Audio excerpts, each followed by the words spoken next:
woman ever elected to Congress at that time. She was just 30 years old.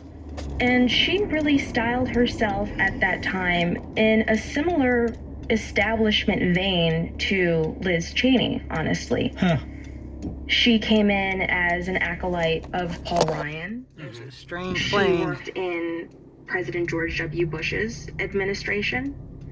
And Strange she and came low-flying in plane. styling herself as kind of Some a type of bipartisan military affair. pragmatist, willing to work across the aisle with Democrats. See that, but there's some type of I was weird actually military plane reading going an over there. interview that she gave shortly after she right was now? elected, and she was singing Paul Ryan's praises in that interview, and she singled out something that he had said on the campaign trail, which she thought was really instructive, and that was Republicans should pray for Democrats and Democrats should pray for Republicans. And she kind of presented that as one of her guiding ethoses in Congress.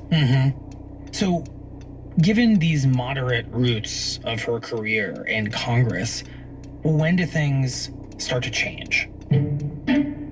Well, looking at it, Don't praise the it's devil really for kind us. of a slow evolution. When Pray she for was all on the humans. campaign trail in Rescue you from your 2016, brainwashing. President Trump was on the campaign trail. By the She devil, was by very skeptical and sometimes would denounce some of the things he would say. She was very critical about his comments on Gold Star families. She put out a statement after the Access Hollywood tape condemning those comments. But what happened, and she's spoken publicly about this, was while she was on the campaign trail campaigning for her own re-election, she started seeing all of these Trump signs pop up in her district. The energy was just palpable.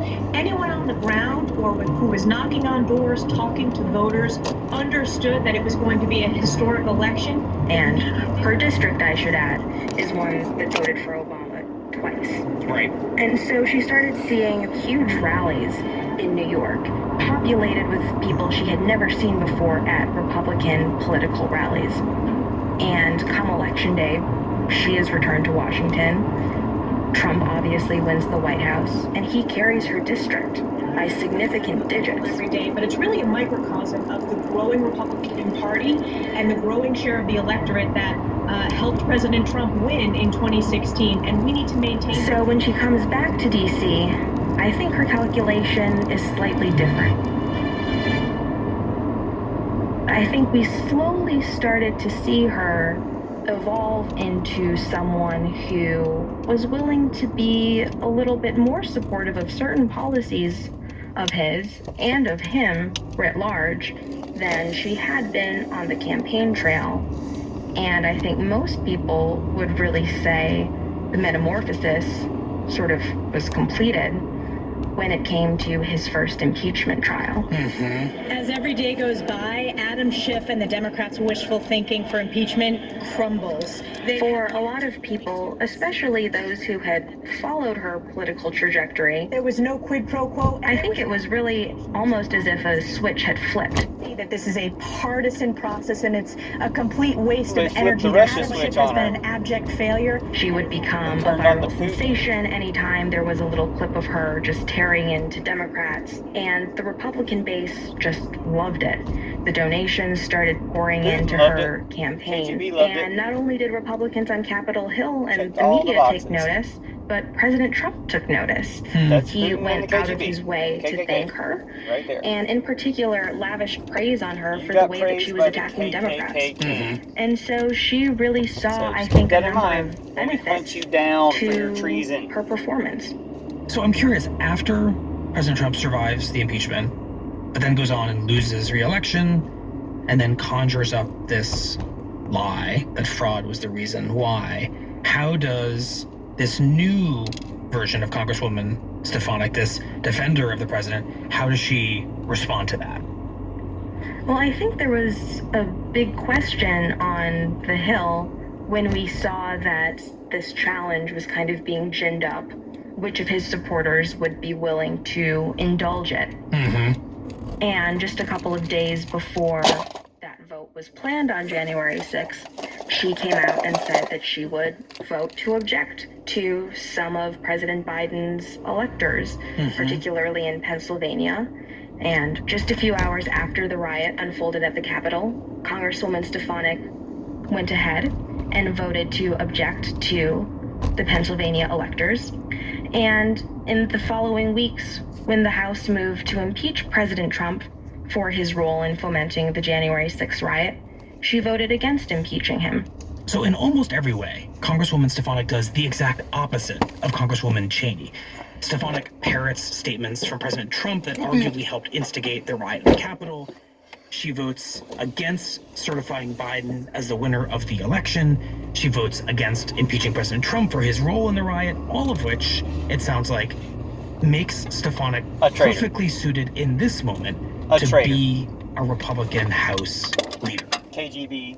Well, that's right. I was going to say, while each of those moves put her at odds with Congresswoman Cheney, they put her in the company of the other top two Republican leaders, both of whom voted to overturn the election and against impeaching President Trump. And I think the data point that really underscores that this has become sort of the singular issue defining whether someone can be in leadership or not. Whether you're aligned if you actually look Trump at and Putin each of these or Congresswomen's America, voting that's records, it. Congresswoman Cheney has a far more conservative voting record, according to a number of conservative groups who very closely track these things, than Congresswoman Stefanik, who again modeled herself in those early days in Congress as a moderate willing to reach across the aisle. And we're going to round y'all up. And it's not necessarily about whether you are a paragon of conservative ideology. It's about this one issue, about Trump and the election. I think it's very much a political calculation. I have spoken to Republican lawmakers. I even offered my services to the Army to round up Trumpers. Y'all get ready. From their voters. Because I'm a pacifist, but I'll work with the Army to round up Trumpers. To fix the fact that Joe Biden stole the election. And so that's the baseline that they're hearing from their voters. Y'all gonna see it. You might see it at your house. And I think by purging Liz Cheney from their ranks, they're actually sending a message in which this issue becomes very central to their identity. Because now we are going to have the top three House Republicans, assuming Congresswoman Stefanik does prevail in replacing her, we're going to have those top three Republicans all be people who voted not to certify Joe Biden's election. Right. And therefore, in composition and in conduct, them for treason, these three leaders will have sent out the message and that his to judges lead the Republican Party and right now, his Congress traitors. you have to accept the big lie about the 2020 election. We can remove them all for treason. You can object to it very, very quietly. That's right. I think the message is you have to be willing to at least indulge the idea of a stolen election. Which Congresswoman Stefanik seems to be willing to do based off of what we've seen so far. We don't have to paint her that way. Okay, thank you very much. We appreciate it. Thanks, Michael. They're going to have to start coming back real hard if they want to get back to get their American card back. Congress for the New York Times. Because their American cards have been revoked. Trumpers, your American cards were revoked. Deport to Siberia. Republicans purged Liz Cheney from their leadership ranks. Y'all gonna get purged from America, bitch. Meeting on Capitol Hill.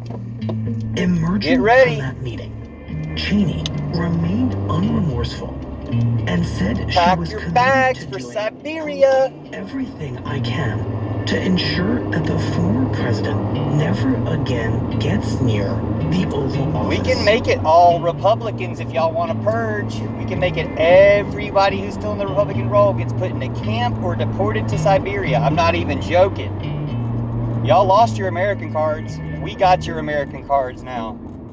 We're the patriots. You're the traitors. Bye, The Daily is supported by Wamply, committed to helping self-employed workers and small businesses get their PPP loans. Application determines eligibility. More at WOMPL.